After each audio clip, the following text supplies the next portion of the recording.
யூதேயாவின் எல்லைகள். இயேசு இந்த வசனங்களை சொல்லி முடித்த பின்பு அவர் கலிலேயாவை விட்டு யோர்தானுக்கு அக்கறையான யூதாவின் எல்லைகளில் வந்தார். திரளான ஜனங்கள் அவருக்கு பின் சென்றார்கள். அவ்விடத்தில் அவர்களை சொஸ்தமாக்கினார்.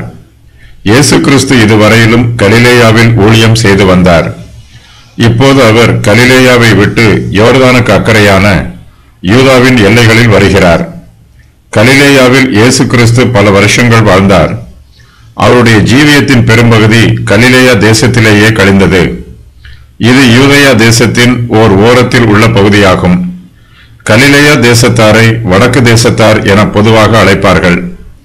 தேசத்தின் மற்ற பகுதியில் வாழும் ஜனங்களை விட இவர்கள் முரட்டு குணமுடையவர்கள், நாகரிகம் குறைந்தவர்கள்.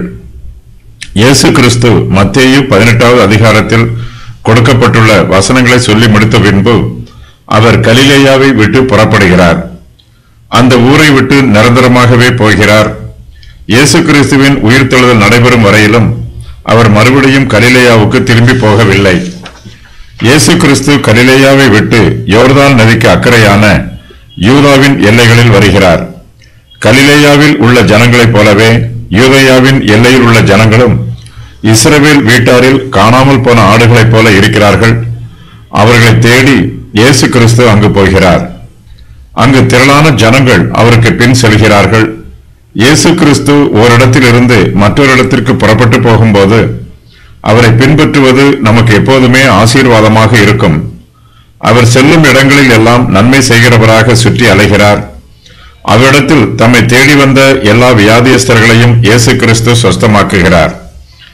ஜனங்கள் தங்களுடைய வியாதி குணமாக வேண்டும் என்பதற்காகவே இயேசு கிறிஸ்துவை பின்பற்றி வருகிறார்கள். அவரால் குணமாக்க முடியும் என்றும் அவர் குணப்படுத்துவதற்கு ஆயத்தமாக இருக்கிறார் என்றும் ஜனங்கள் விசுவாசிக்கிறார்கள்.